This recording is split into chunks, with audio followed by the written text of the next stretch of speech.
Hello everyone, welcome back to my YouTube channel. Today I'm going to be talking about blood covenant, and we're going to see that we are all in a blood covenant with God. All of mankind is. And it's important to know this because that is what sets the stage for the dynamics and the perimeters of what salvation is all about and why we need Christ as our kinsman redeemer, our blood sacrifice. Now this all started back in the garden with Adam and Eve. I would hope that you know the story.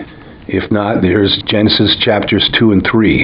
As the story goes, Adam and Eve were told to stay away from the tree of knowledge of good and evil. Well, they bought into the lie that they would be gods, and that God himself was hiding something from them, so they partook.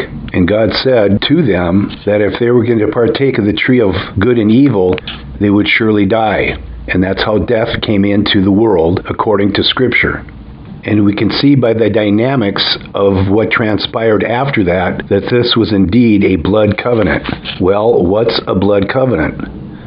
A blood covenant is an agreement or a contract between two interested parties where if one of the parties violates the contract, blood must be shed.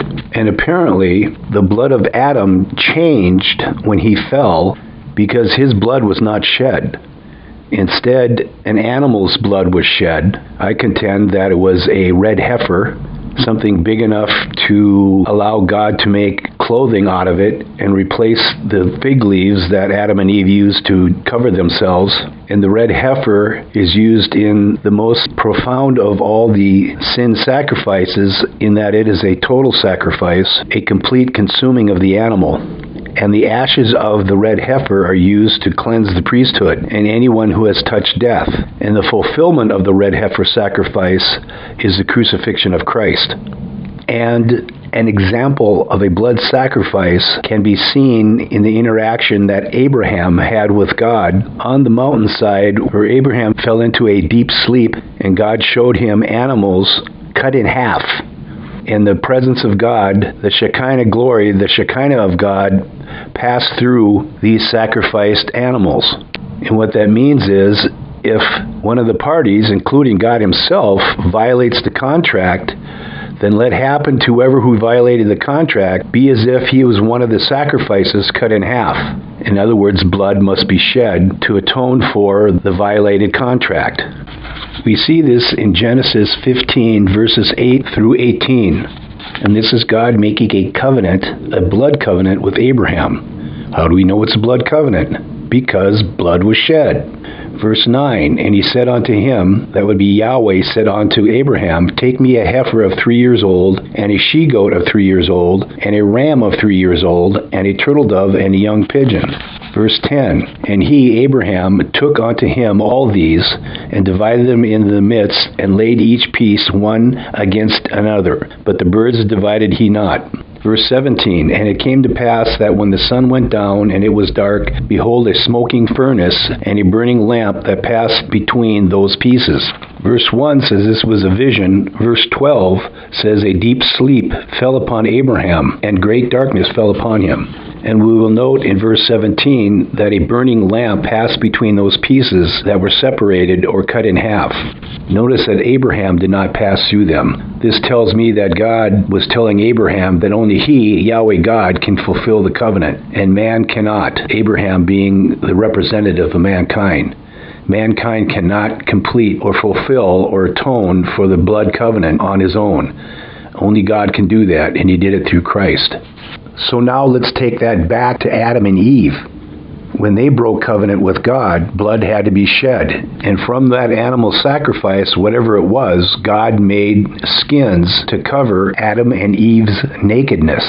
Note that Adam and Eve tried to cover themselves with fig leaves, and I'm assuming that those fig leaves didn't last very long exposed to the elements. That shows us that man's efforts to hide our sins don't really work too well. Now, it's the legal foundation of a blood covenant that has all of mankind in need of restoration of that covenant, because our great-great-great-great-great-great-great-great-great-grandfather Adam brought sin into the world by disobeying God, and since that broken covenant was not atoned for with his own blood, because his blood was now diminished, and that blood covenant required pure blood from a pure bloodline, telling me that Adam's blood was no longer pure, it was tainted by the sin, then that sin was passed on to the next generation, to the next generation, to the following generations, and to all generations. And thus the reason why we needed a second Adam, and that's what the Apostle Paul calls Christ. He calls him the last Adam and second man, or the second Adam. Jesus Christ is the New Testament Adam. His blood was not diminished or tainted because his bloodline also came directly from God. So of a truth, Christ himself is neither Jew nor Gentile, because his lineage, his DNA came directly from God, though his Judah lineage came through Mary. And I ask, is God Jewish? Is God Gentile? He is neither. He is God, and that direct descendant of Christ being begotten by God, he inherited in his genome, or his DNA, that which came from his father. And his father is not of any lineage. His father is Yahweh God.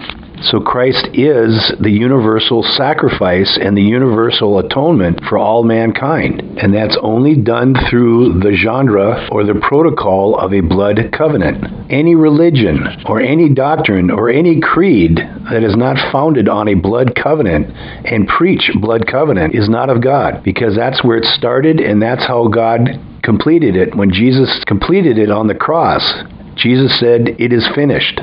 What's finished? The atonement is finished and is now available to any man, woman, or child on the face of the earth who by faith accepts that blood covenant. That's how salvation is given us. It's a free gift given us from Christ through how God fulfilled that atonement. Salvation does not come from sacraments or creeds or doctrines of man. It only comes through faith in that restored blood covenant. And that restored blood covenant only comes through the crucifixion of Jesus, our Messiah. Blood was shed because that was part of the agreement of a blood covenant. And the blood covenant started with Adam and Eve. So now we know why Jesus had to go to the cross, and why he is the only man that is worthy of the glory that God meant for mankind, being that Jesus never sinned and he was obedient unto death, and is worthy of the title of Messiah and Lord, or Christ. Now I make note of this because there are three pillars of faith that this world follows, and that's Christianity, Judaism, and Islam. These are the three major pillars of faith that have Christ tied in somehow with their belief structure and their belief foundation. Even Islam does. Some of them claim that Christ is their second prophet, a lesser prophet than Muhammad, but a prophet nonetheless. And Muhammad himself called Christ Messiah, purely by accident, I think, because they have a different Messiah that they're waiting on. Judaism is looking for a Messiah, and they're going to get the wrong one, as we see in prophecy, because they don't accept Jesus as Messiah. They're going to accept their own version. They're waiting on a Christ or a Messiah, not Jesus Christ, but one that meets their criteria and is supposed to restore the kingdom of Israel to being the chief nation of the world. That's not going to happen, because they emphatically reject our Christ who died on the cross. And then there's Christianity. Well, how many different sects of Christianity are there? Some estimates go into the hundreds. And one of the things I have been trying to expose is the Athanasian Creed, which states that you have to believe that Christ is a second person of God, or you will eternally perish. Where was that creed in the garden? Adam and Eve did not believe that God was three persons. And their failure and their diminishment was the result of trying to figure out God and become gods themselves. Had nothing to do with some Gnostic understanding of who God was and what God was. And Yahweh God gave prophecy to Adam and Eve that their seed, the woman's seed, would bruise the headship of Satan at a future date. which means there was no pre-existent Jesus in the garden. The prophecy was there, but the man Christ Jesus was conceived thousands of years later and birthed in a small town called Bethlehem. The Athanasian Creed and the doctrine that comes from it is the first and foremost doctrine of the Christian Church. It was developed by people we don't even know and came through the Roman Universal Church, who demanded you had to be a part of their congregation or you're not saved. And to be a part of their congregation, you had to believe that God was a Trinity. That is the largest Christian sect that there is, and they claim to be the Mother Church. And even many of the Protestant churches claim that the Roman Universal Church is the Mother Church. What is it that I'm trying to say? What I'm saying is that the three pillars of faith, Christianity, Judaism, and Islam, all three of them at some level deny or ignore the blood covenant. And salvation is based primarily and completely and totally on blood covenant. The Athanasian Creed and the doctrine of the Trinity provide no narrative of blood covenant. Judaism denies the crucifixion and resurrection of Christ. No blood covenant. Islam, even though they call Jesus a prophet, and one of their more important prophets, deny his crucifixion and resurrection, and deny that he is the only begotten Son of God. Judaism also denies that Jesus is the only begotten Son of God. The majority of the Christian Church denies that Jesus was begotten, but that he was an emanation and an incarnation, but not begotten, even though he's called begotten in multiple places in the New Testament. I can demonstrate to you that the three pillars, like I said, on some level, all deny on the blood covenant that we are under that started with Adam and Eve. So let's take a closer look at these three pillars. I'll start with Judaism, because that's the easiest one to really examine. I don't think it's to anybody's surprise that they reject our Christ that died on the cross and resurrected. And in their doctrines and in their practice, do not have a man being crucified or sacrificed whose blood would be accepted by God as atonement for the sins of mankind. They certainly didn't accept him at the Passion of Christ, and the Apostle Paul did a lot of contending with them, trying to convince them that Jesus was the Messiah. That too, they rejected. Now, we do have Messianic Hebrews in today's world, but I contend once you become Christian, you're no longer Hebrew or Gentile, you belong to Christ. And their salvation is not based on performing rituals or rites or sacrifices or obeying the law. Rather, it's based on faith in that blood covenant and the blood restoration that Christ has given us. But as for Judaism itself, they're trying to restore the blood covenant through animal sacrifices such as the red heifer, and even around Passover they do a lamb sacrifice. Most of it they do incorrectly, but that's for another study. And besides, Jesus is the red heifer. Jesus is the Lamb of God. He fulfilled all the sacrifices because all the sacrifices were pointing to him, the restorer of the blood covenant through his own blood. Now let's take a little time and deal with Islam. Islam teaches from the Quran that Jesus was not crucified. Rather, Allah took him up into heaven and put an impostor on the cross.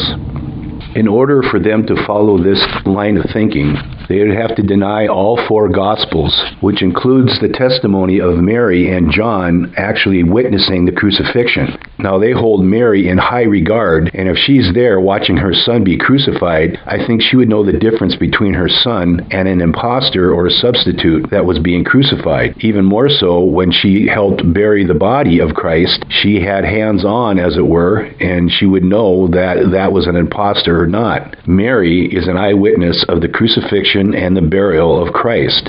In addition, she is a witness of his resurrection. So who did God resurrect? Who did Allah resurrect according to Islam? Was it this substitute impostor, or was it Christ himself? And why would he be resurrected if he wasn't crucified in the first place? Here's that passage from the Quran in Surah An-Nisa 157. And it reads from one rendition, "And for their saying, indeed, we have killed the Messiah, Jesus the Son of Mary, the messenger of Allah." This is in reference to the Jews killing Jesus. And notice it's Son of Mary, not Son of God. And I'll continue. "And they did not kill him, nor did they crucify him, but another was made to resemble him to them. And indeed, those who differ over it are in doubt about it. They have no knowledge of it, except the following of assumption, and they did not kill him for certain. Now, some Islamic teachers teach that Christ was crucified, but this narrative dialogue is them questioning whether it really happened or not. The majority, however, of the teachers in Islam teach that Jesus was not crucified. If that's the case, and they believe that, then they are outside the blood covenant of God. In addition, if they hold Jesus to be a prophet, they didn't listen to what he said because he prophesied multiple times, I think I counted 12 times, where he said he would be killed by the leaders of Israel, and a couple of those places specifically said he'd be crucified. So was Jesus lying? Was he a false prophet? According to Islam, he was a false prophet because he prophesied of being crucified and it didn't happen. So how can they call Jesus a prophet and consider him one of their prophets? They don't listen to what he says or what he said. Again, this all boils down to a blood covenant that was required because a blood covenant was broken between Adam, the first Adam, and God. God required a pure bloodline to repay and atone for the bloodline of mankind. That bloodline came through only one man, and that was Jesus. That's why he had to be God's son, a direct begetting from God to produce a pure bloodline. Jesus' pure bloodline, directly from the Father, was payment for Adam's bloodline that degenerated due to the falling in the garden.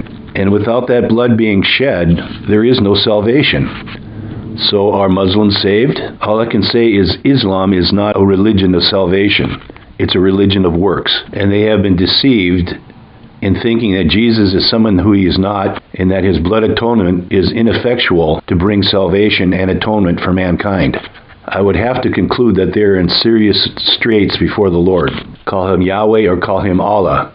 Jesus is Yahweh's son, begotten son, and he has to be to create that pure bloodline required for that blood atonement. But this too they deny because they deny that Allah had no son and begat no son. If you read in the book of Acts and other places where Paul and other apostles ran into new believers, the one thing that they said is, we now believe that Jesus is the Son of God. They didn't mean a second person and a begotten deity.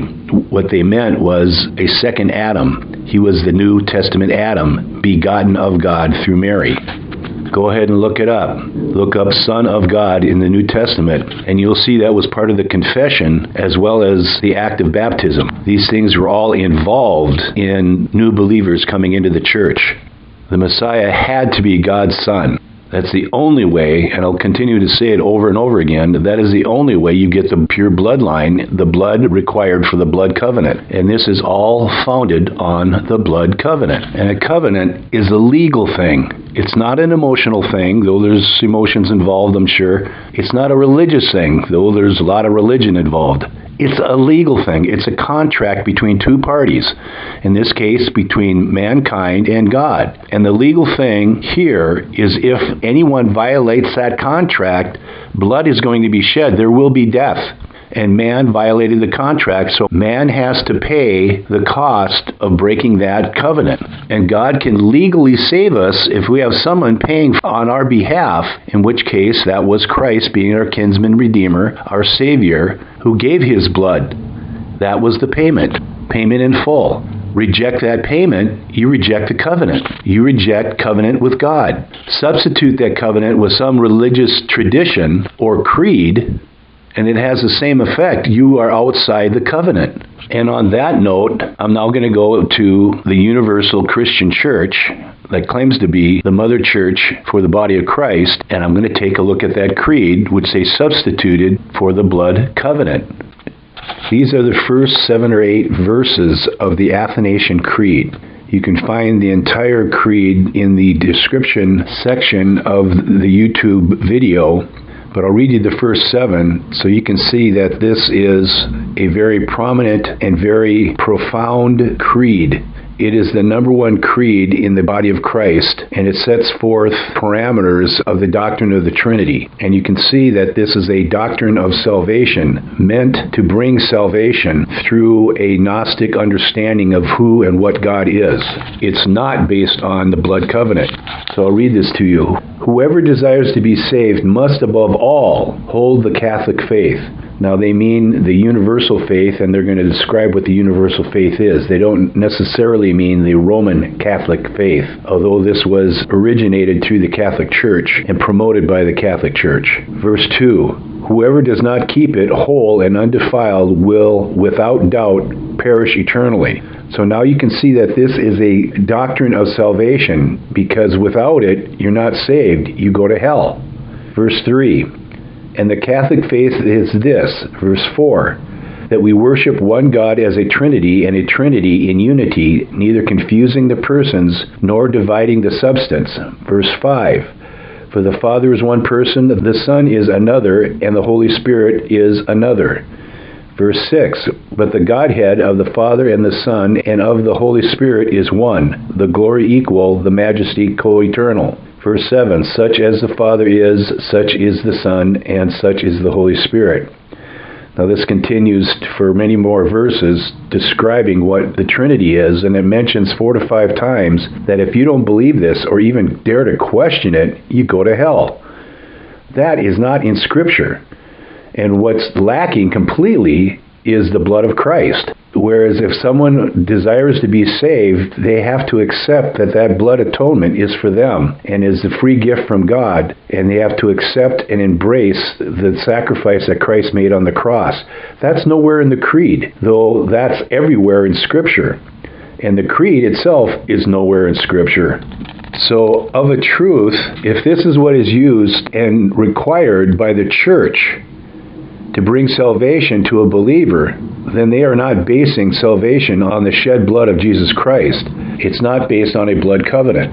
In addition, the Roman Catholic Church, which is the largest sect of Christianity, teaches that there are 7 sacraments from which a believer can get grace from God. And the Bible says we are saved by grace through believing in Jesus Christ. Now, if they're believing also that grace is required for salvation, and grace only comes by participating in one or all 7 of the sacraments, then again, it's not based on the shed blood of Jesus Christ. It's based on a work. Here are the 7 sacraments of the Roman Catholic Church. Tell me which one of them has a new believer, has a member of the body of Christ believing in the shed blood of Christ. None of them do. So there we have the 3 pillars of faith that have major doctrines and traditions that deny or at least ignore the blood covenant, and that blood covenant being fulfilled through Christ on the cross. In my estimation, they are outside the covenant of God, because that covenant is a blood covenant, and that is only completed and concluded with the shedding of a pure bloodline. And that bloodline came only through one man, Christ Jesus, the only begotten Son of God. So here we are, kind of a mini podcast here. I'm talking with J-Man on this YouTube video that has to do with blood covenants. And the reason I've kind of gone that direction is we need to know why we're in legal with God. What I mean by legal is there's a reason he can send people to the lake of fire and to heaven. And it has to do with legality of all things. And that legality is based on a blood covenant that started back with Adam and Eve. So we're exploring blood covenants, and the blood covenant in which Jesus paid the price for, and he was the only one who could pay the price because only he had the pure bloodline, and it required a pure blood to restore the fallen blood that happened when Adam and Eve fell in the garden. So, J-Man, what'd you think of the presentation so far? I think it was well put together. I think it's important that we differentiate salvation out of some of this. Number one, a lot of people think that, the sacrifices that will continue even when after Messiah returns, they don't understand that, salvation is a gift of God. And that is the only part of the blood covenant that is that free gift. We accept Yeshua as our Savior, as the Son of God, and that he died, was raised from the dead by God. We've accepted that gift, but that's only a small part of it. The rest of that blood covenant, the different sacrifices and things that are going on, those will continue on for a long time. It's not like you can earn salvation, but you can certainly maybe get to a better place in heaven when you get there. It talks about the restoration of the sacrifices and the appointed times Right. in Ezekiel chapters 40 to 45. And they, in and of themselves, well, I don't believe that they satisfy the broken covenant. What I think God is doing and will do through Christ, it says the prince will conduct these sacrifices. It's an educational thing. Everything pointing to Christ, because only Christ's blood can restore and atone for that broken covenant. The blood of lambs and goats and bullocks don't do it, but they all point to Christ, and that's why it'll be reinstated. It's a teaching learning curve where people can look back all the way back past Moses to Abraham to Adam himself and see that there were blood sacrifices used in proxy to Messiah, pointing to Messiah, and Yes. that his blood and only his blood will satisfy that atonement and allow us to come back into the presence of God, which we lost through Adam. And because Adam sinned in the garden, we inherited that sin. And so we had to have someone pay for it because we can't pay for it. I know I can't, not my blood. It won't do the trick. But the sacrifices all point to him, and especially the red heifer, which is big right now. Red heifer is a totally consumed sacrifice. Everything on that red heifer is consumed, including the contents of the guts and the bowels, the hooves, the horns, if they have horns, everything. And it points to Christ being totally 100% consumed by the judgment of the cross and the burial. So I think you're spot on with that, J-Man. It's it's important to understand the depths of all of this and understand why the sin is actually transferred. One of the things we learned from the book of Exodus is that the sins are passed down through the bloodline of the father, not through the mother, only through the father. And that's the way it's done. That's why Yeshua could be born without sin, because of his father being deity, being God, being perfect. And so that was important. Another thing that you brought out about all of this was the three supposed pillars of faith. It's interesting that a lot of people don't seem to realize that God of the Jews and the Christians is not the same God as that of Islam. A simple understanding of Islam is that all he did was take the Kabbalah of 300 and some odd different false deities and combine them into one, the moon god of Arabia, Allah. And to understand Allah, you have to understand that it is antichrist in and of itself. The third pillar of Islam states that Allah has no son. Well, that denies Yeshua. Number two, Islam clearly states that Yeshua didn't die on the cross, even though we know that he did. There's even evidence outside of the Bible that says that he died on the cross. And so that when you realize that Islam is antichrist, then it's not just a problem. It's not a part of it, of Christianity or Judaism that broke off. It has nothing to do with either one of them. Although it does in some places reference things, the references themselves are problematic. Consider that with all of Christianity, all of the writings of the apostles, everything from Yeshua to the apostles went into Scripture within 80 years. In other words, everyone that had seen him, they wrote about him, and that got into the Scriptures at that point. In other words, they all were eyewitnesses. Under Islam, there are no eyewitnesses. There was nobody involved in Islam, or nobody who knew Muhammad, that actually wrote anything in there. It was all put together roughly 200 years later by his great-great-great-grandson. And so that's one of the reasons that Islam is somewhat self-contradictory throughout its text. Another aspect that separates them is that with Islam, you can earn your salvation. And in fact, if you're a young man, it's about as good as it gets, because you can have up to 3 wives at a time and get rid of them anytime you want, for whatever reason you have. It's definitely not of the Bible. And it has nothing to do, again, with Christianity. These are two totally different things. They have nothing to do with each other. There's no common ancestry other than if you think back to Abraham. But Islam itself, it started in 570, 580 AD, It didn't actually occur before that, other than the Kabbalah and Allah, the false moon god, did exist for hundreds of years before that, or even over 1,000 years before that, as part of the Kabbalah of Arabia. So again, it's Antichrist, has nothing to do with Christianity, has nothing to do with Judaism, although it does reference them from time to time. But an interesting study, if you really want to go back and find out the origins of Islam, it would pretty much amaze you when you find out that the Catholic Church essentially started it. But I digress. I believe wasn't Muhammad's wife former nun? Yes. Catholic nun, and they financed her to finance him. Yep. Something on that level. And I agree with you. I don't believe Allah is Yahweh, but a good chunk of Christians in the body of Christ are confused with that, and they believe that Allah is Yahweh. It's just that they're calling him by a different name. So that's why I reference it. And there are a lot of Muslims who believe Jesus is Christ. They just don't want to divorce themselves from the Quran or from Muhammad. So if you actually think about that, it makes sense, though. If you think back to the trainings in Catholicism, where you are required to accept Trinity or you can't be saved. In other words, they put those kind of curses upon people.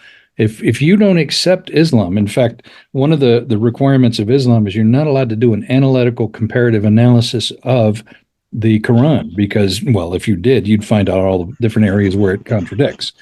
But you're not allowed to do that. Otherwise, you'll lose your salvation. Well, it's pretty obvious.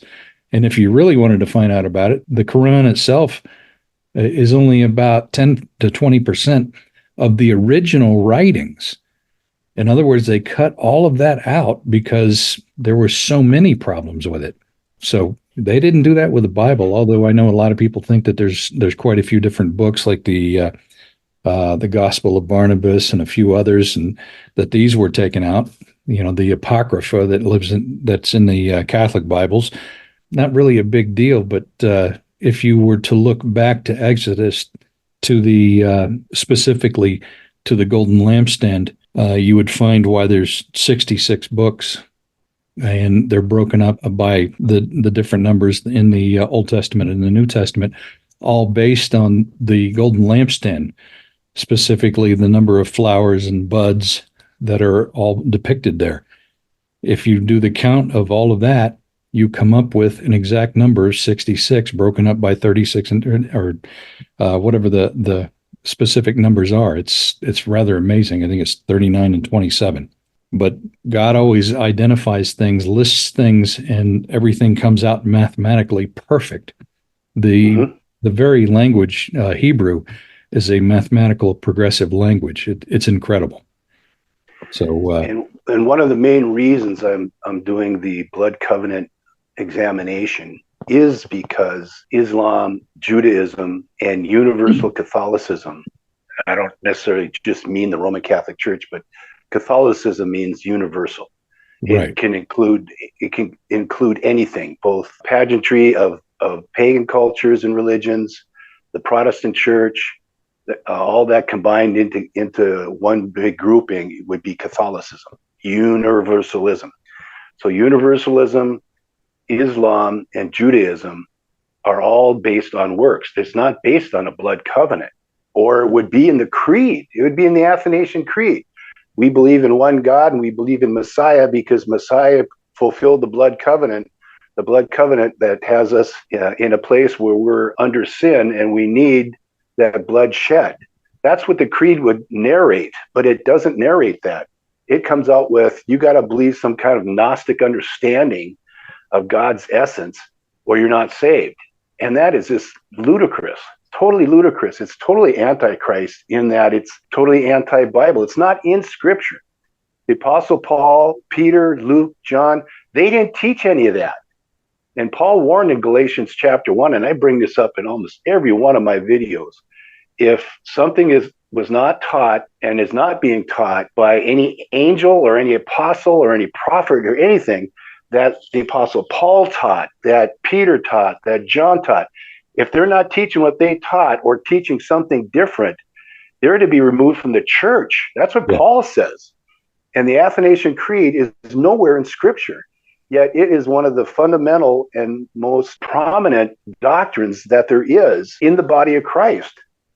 And if you don't believe it, you're damned to hell. It says so right in there. Go back and read it. It's in the description box. Do yourself a favor and read it and examine and really figure out what it's saying. It's saying you got to believe it this way, our way, and it's our way or the highway. And the highway goes to the lake of fire. You know, you'll eternally perish. Those are the words, eternally perish. If you contradict this, if you question it, if you disagree with it, that is not Scripture. That is not the Spirit of God. It doesn't exist in that. Those statements don't exist in the Bible.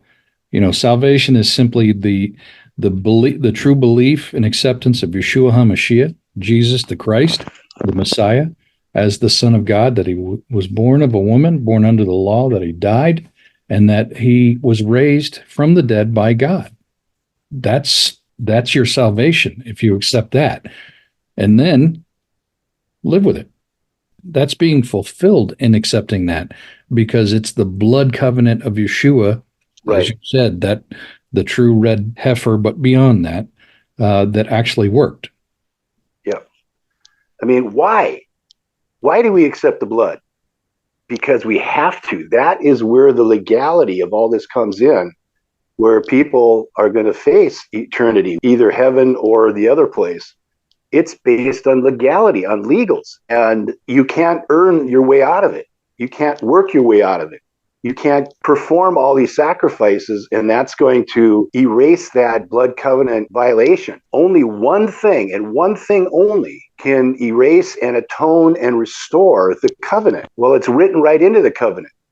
Adam and Eve, the day you eat of this fruit from the tree of knowledge of good and evil, you will surely die. Death will enter into your life and into the world.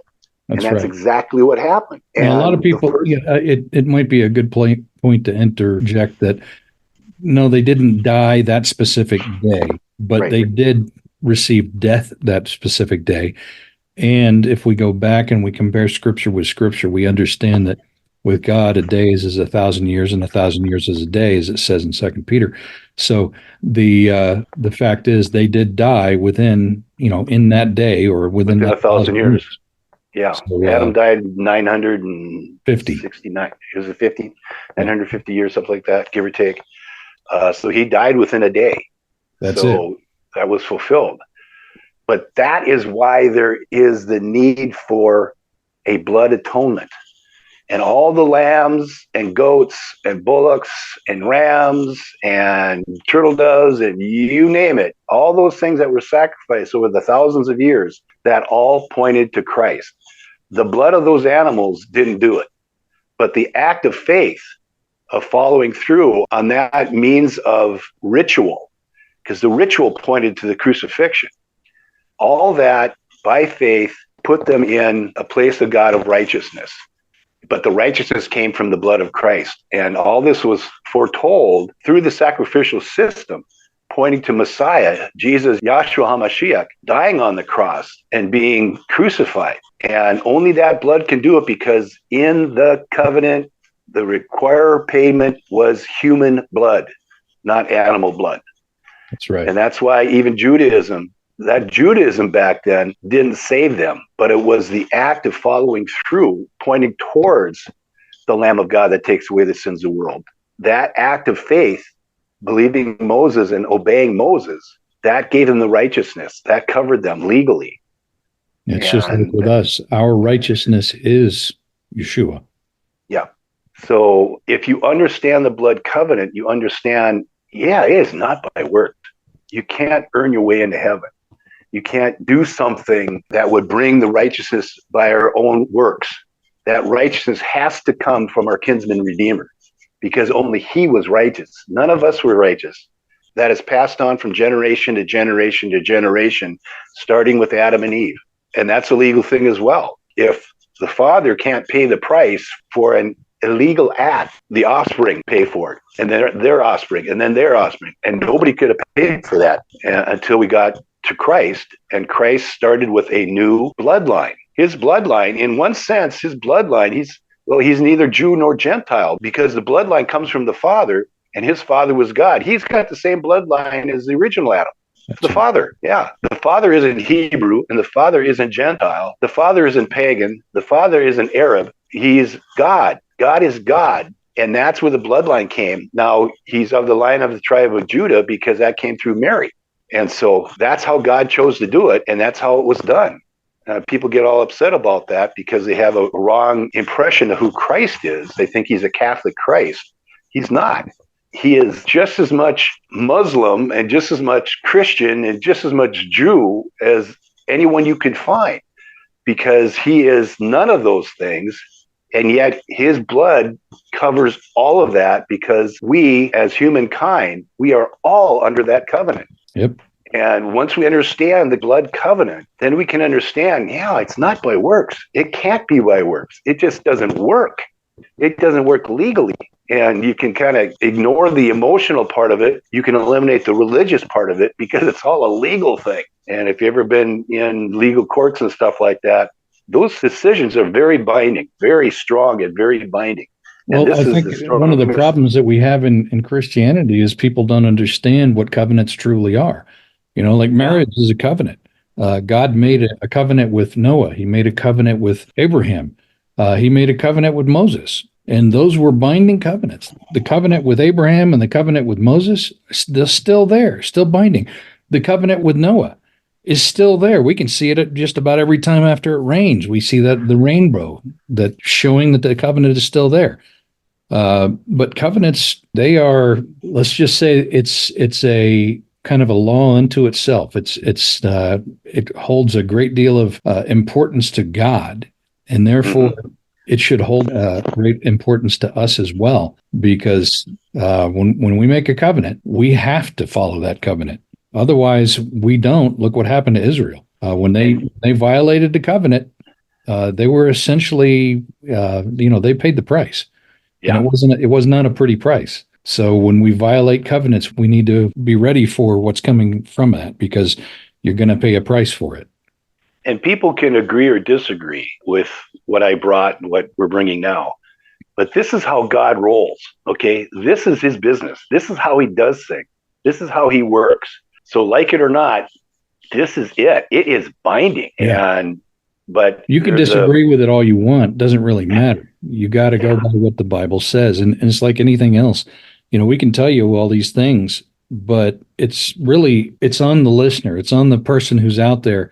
The responsibility is theirs to go and look these things up. We've given you the scriptures. We've shown you where this is. And then it's up to you to go look it up and prove it for yourself. We can only tell you what's there. We can't do any of the work for you other than that. Because when it really comes down to it, we can't save you. We can't, do any of those things. When you stand before God, you have one advocate, and we're not it. It's Yeshua. That's your advocate. Yeah. And so the whole point of all of this is to have a better relationship, not only with Yeshua himself, but also with God.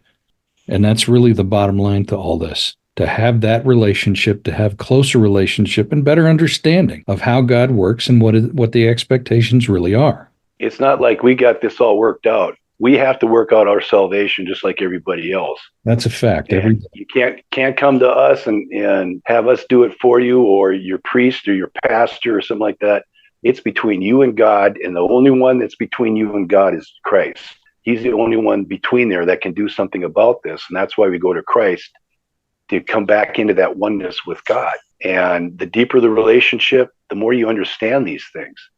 And like I said, I just keep hearing the word binding. It is so binding. It is so powerful, a covenant. And we can share it with you, and you got to own this yourself. So you got to go in and find out whether these things be true or not. I contend they're true, the things we were telling you. Yep. But all of those covenants, they're all listed there. They're still there for us. And the other issue is, if we're going to be the other stick, of the two sticks in Ezekiel, then when we're bound together like that and we become that that a part of native olive tree, the natural olive tree. We're the wild olive branch that's grafted in. That means that we've got certain duties and responsibilities that we have to meet. And we have to study Torah. We have to study the Old Testament, because if you think about it, none of the apostles, and Paul, Peter, John, none of them did any teaching out of the New Testament because it didn't exist. They taught the truth. They taught the facts out of the Old Testament, and that's what we have to do. The New Testament is nothing more than essentially a commentary on the Old Testament and a confirmation. Yeah, that's it. An explanation. And so we need to get into it. We need to understand Torah. We need to understand the prophets and the Psalms and Proverbs. We need to get into it and really understand what God was trying to tell us, not just Israel, us, because we're supposed to be spiritual Israel. And if we're going to be spiritual Israel and accept the benefits, we also have to understand all of the expectations as well. So this is why I brought a teaching on covenant, because like I said, the three pillars of faith, they lack in that area, if you ask me. I mean, they talk about stuff like this, but is what they're pressing, is that primarily what they're basing their definition of salvation on? It's based on a blood covenant, and only one person answered that call, and only one person could, and that was Christ Jesus. So there you have a fairly in-depth examination of what a blood covenant is and the blood covenant that we are in with God. I'm hoping it answered more questions than it raised, and I'm hoping you can see God's plan through all of this. Remember, having a deep relationship with Jesus Christ is the ultimate goal, and having that relationship with Him satisfies all this covenant requirements and brings us back into the atonement with God through the shed blood of Christ. Maranatha.